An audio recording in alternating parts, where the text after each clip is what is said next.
Hi there, I'm Lena Anani, and you're listening to She Wrote a Book, where I interview amazing women from all over the world who also happen to be published authors. I created this show to educate, entertain, and inspire you to be the voice you want to hear in the world.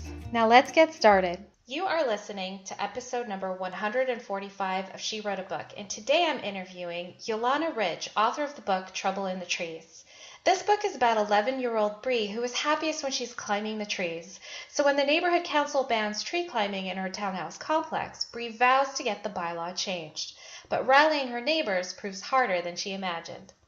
Before writing for children, Yolanda Ridge authored everything from pity-fueled poetry to scientific articles full of words that no one can pronounce. In 2006, she became the mother of twin boys who inspired her return to creative writing. She lives in British Columbia. Again, her book is called Trouble in the Trees. You can find the link to purchase her book in our show notes for this episode at SheWroteABook.com/145. So, Yolanda, it's such a pleasure to have you as a guest today. My first question is this: what inspired you to write and publish your book? I think it's fair to say that I've always been a writer. I used it as a way of sorting out my feelings, understanding the world. So growing up, it seemed natural that writing would become my profession. And I thought about being a journalist. I thought about being a travel writer. But the powers that be, otherwise known as my parents, directed me toward a sort of safer career in science. And I ended up working as a genetic counselor. But even then, I gravitated towards writing, like patient letters and articles. When my twins were born, they had significant health issues, and I couldn't go back to work. So I decided, well, actually, I had this like aha moment. This is my chance to do something else. And I woke up one morning with the rhymes of their picture books kind of going in through my head, and I decided, I think I'm going to try being a children's writer. I love it. I mean, that's such a great way to take an obstacle and turn it into an opportunity. That's fantastic, and I can totally relate with the whole parents directing you down a more practical. I call it the more practical path, because they want what's best for you. Definitely, and I don't regret that career, but yeah, it's definitely not as satisfying as writing fiction. Absolutely. So tell me a little bit more. Why does writing fiction satisfy you? Well, I think I mentioned that my boys were quite sick when they were born, and for me, it was total escapism. I didn't actually reading a book, I would fall asleep.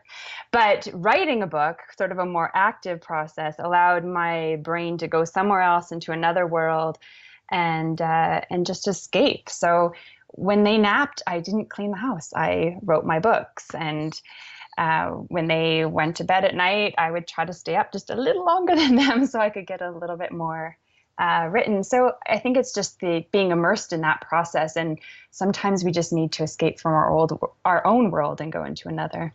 How long did it take you to write the first draft of this book? Probably about a year. And that's a bit of a tough question to answer because I was very focused on picture books when I started. And when I said I'm going to be a children's writer, that's kind of all I really knew. And that's what I was reading. That's the only way to keep two boys still at the same time was to read them books. So we were reading book after book after book. But I went and took this one class, and I had this really great mentor who said, picture books are really hard. Why don't you try expanding the idea into something a little longer for a little bit of an older reader? And that's easier to sell. It might be more rewarding for you. And he was totally right. So it was harder to make it longer, but it took about a year to get the first draft written. And it was accepted way easier than any of the picture book manuscripts I'd done before that. Wow. I'd never heard that before, that it's harder to write a children's book than a what would you call it, paperback? Yeah, well, this is like a middle grade novel, Trouble in the Trees, sort of for that older group. Yeah, middle grade novel. So what makes it harder to write a children's book versus I'm super nosy and curious. Yeah. What makes it more difficult to write a picture book versus a middle grade novel? Well, I think to write it, it's quite hard if you're not an illustrator because you have to leave room for an illustrator. You have to be very economical with your words. And you have to do basically anything a regular story does with a character arc and a story arc in a very small amount of space. Whereas if you've got more pages and more time to engage the reader, it's a little bit easier. And I think the biggest thing is it's actually easier to get published because the publisher doesn't have to pay an illustrator, doesn't have to print it in hardcover, doesn't have to print it in color. So publishers are more willing to take a risk on a debut author that's in a middle grade, paperback, black and white, no pictures, than they are to take the risk and invest in a full picture book. That is awesome information that I am going to keep in my back pocket. It was such a great piece of advice for me because it's not hard to take a lot of ideas that you might think about for a picture book and just expand them for an older audience. And that's where the market is hungry.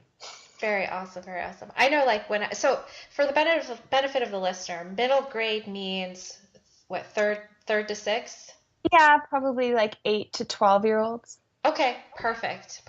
Good to know. Okay, so I want to jump into Trouble in the Trees. What inspired the storyline? Because it feels like such an adult thing to do, working with the community and changing a bylaw. So tell me a little bit more about what inspired that story. Well, it was actually a friend of mine who's just turned 20, but she was about 12 at the time. Maybe a little bit older. And this actually happened in her townhouse complex. And she was quite upset about it. And she did something that I agree with you, I thought was quite adult. She put together this little slideshow about why she thought it should be okay to climb trees. And she showed it to me. And I thought, well, that's great. What are you going to do with it? Like, are you going to take it to the neighborhood council and try to get the real change? And she said, no. And she basically wasn't brave enough to take it outside of herself and speak up. And I started thinking about myself at that age, and I like to think of myself as an activist, but I don't think that I would have done it at that age either. And I thought, wouldn't it be great to create a character who would do it and then inspire, other young people reading the book, give them some examples of young people who have done things like that. That's fantastic. I feel like because I used to do a lot of summer reading and at that age, and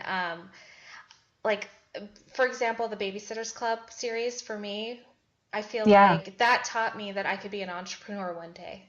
Right. Right. And I feel like if there was more books out there like this, that it could definitely empower not just kids in general, but also young girls to have a voice.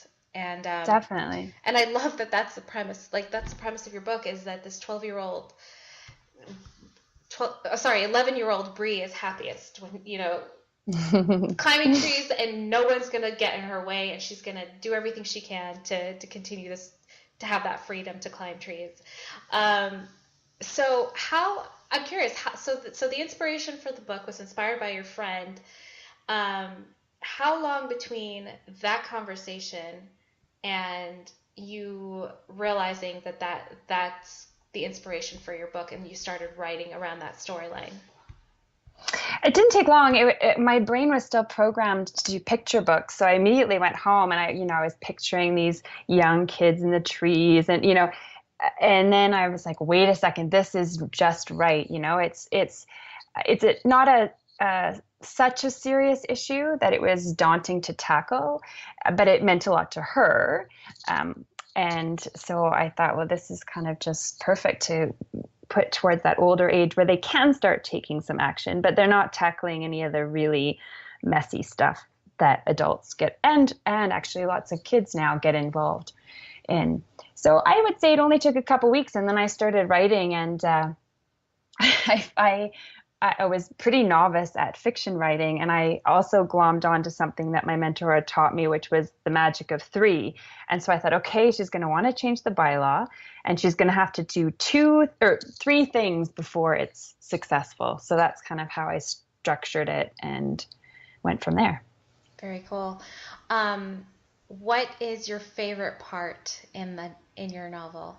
Well, the part I do when I do author visits, there's a chapter where she leads a protest.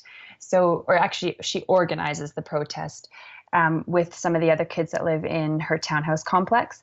So they're all kind of gathered around, and she's doing this impromptu meeting, and she's trying to convince everyone that they should do this protest. And when I go do author visits, I take in protest signs, and I get the kids to chant out her protests, and it was like their favorite is no more rules. So I hold up the sign, and Bree leads everyone in chanting no more rules, and we get really loud, and I love that moment of reading the book out loud.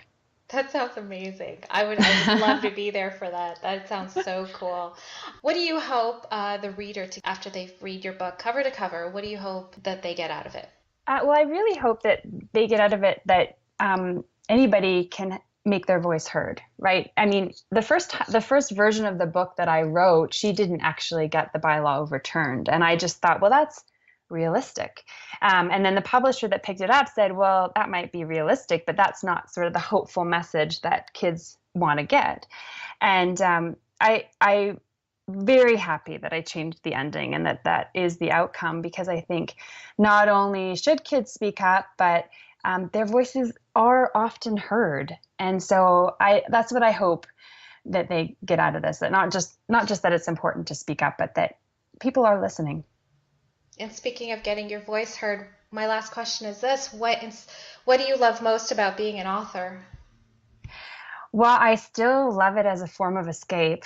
It's getting harder now that my boys are older, because I sometimes feel sort of schizophrenic, like trying to get, into their worlds and my world and then my characters' worlds, and I've split into a lot of different worlds. But I love that, and I also love going into the schools and just talking to the kids who connect with the characters. It's great to inspire them. And even if they don't go out and get their voices heard, I'm glad they just found a book that they love to read. Very cool. Well, Yolanda, thank you so much for being our special guest today. We will have a link to your book in the show notes for this episode, and our listeners can find that at SheWroteABook.com/145 to learn more about our author and her inspiring book. Thanks again, Yolanda. Thanks for having me. Thank you for listening to She Wrote a Book. If you enjoyed this episode, then subscribe now so you can automatically get access to all new episodes, and feel free to share your inspired thoughts with us in the comments too. I'd love to hear from you. Until then, may you always feel good and make magic.